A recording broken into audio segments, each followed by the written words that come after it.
Okay, so now we'll talk about capillary fluid exchange.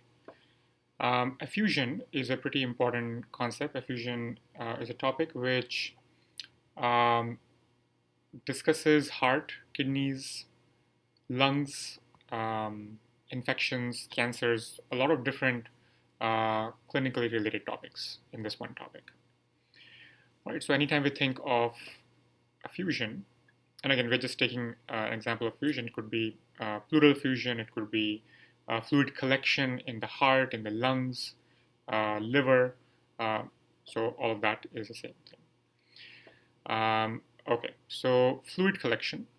Anytime we have fluid collection, let's start there.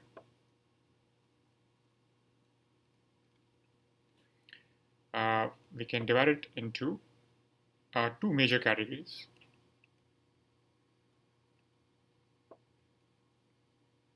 Transudative and exudative.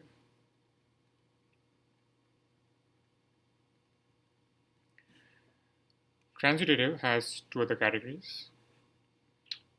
We have increased hydrostatic pressure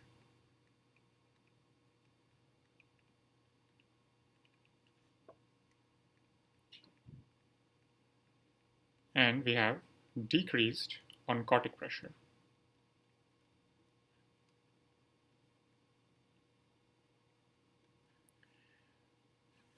The most common cause for hydrostatic pressure or increased hydrostatic pressure is heart failure. So this is a clinical correlation. And the most common cause, the two most common causes of oncotic pressure we have is cirrhosis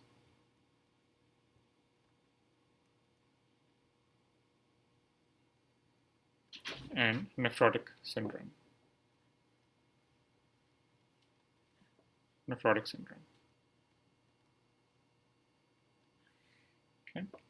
In terms of exudative, we have again two categories. Increased vascular permeability.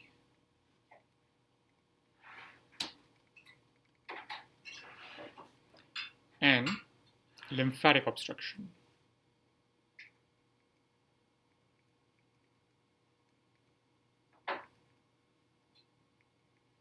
And again, you may have seen lymphatic obstruction, increased vascular permeability, decreased oncotic pressure, and increased hydrostatic pressure in your questions, specifically in the answers. The most common cause of increased vascular permeability is infection in general, so a lot of times pneumonia. And with lymphatic obstruction, the main cause, there are two or three causes, but the main one that I've seen in questions is malignancy. Cancers. Now, how will they present this to you in a question about fluid collection and capillary fluid exchange? Of course, as you know, the questions in USMLE are now, or in general in board exams, and most of the board exams out there, they are clinically oriented. So they'll have a patient, they'll give you the age, sex, they'll have the chief complaint, and they'll describe to you either a heart failure scenario, a cirrhosis scenario, nephrotic syndrome scenario, pneumonia, or some sort of a malignancy. And the question will be, what is the cause of this fluid collection if we have these and these things laid out in the question, right? So how do we pick up the correct answer? Or at least think of the answer before even going to the questions. So what we have here is, we have a nice chart. So transudative, exudative, again, pretty similar. Increased hydrostatic pressure, we said heart failure. Look for, in the physical exam, crackles in lungs, displacement of the point of maximal impulse. Normally the point of maximal impulse should be on the left side of the heart, about mid-clavicular line, left of the sternum, 4th to 5th intercostal space. But if it's not there, then we think there's too much fluid inside of the heart. Crackles in the lungs is because fluid is backing up into the lungs. Cirrhosis, positive fluid wave, abdominal distension, palmar erythema, spider angiomas, asterixis, that's the flapping tremor, and splenomegaly. All of these are signs of cirrhosis. Nephrotic syndrome, in urine analysis, they say either 3+, 4+ proteinuria, they're losing proteins in the urine, that's why it's nephrotic syndrome, or they say 3 gram or 4 gram, 5 gram loss of protein in the urine. They could also say frothy urine with fatty cast, right? And make a note that anything to do with protein, because again, cirrhosis, this is liver issue, liver not functioning properly. Liver is the main organ that makes protein. So now it's not making protein, so low protein, low oncotic pressure.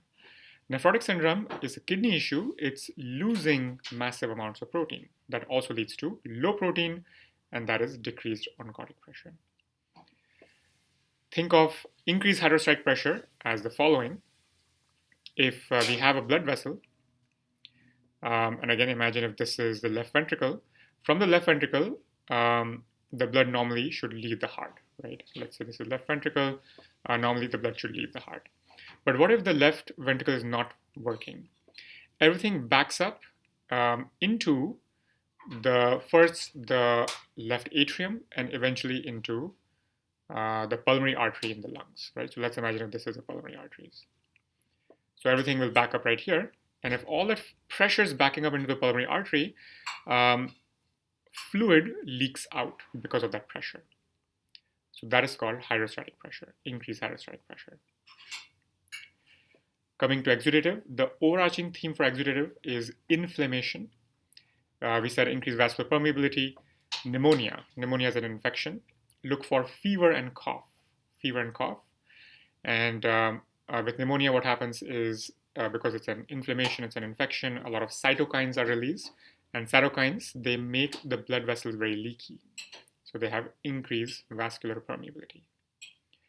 With lymphatic obstruction, malignancy is the most common, commonly tested at least. It's not probably the most common cause, but it's the most commonly tested from within lymphatic obstruction.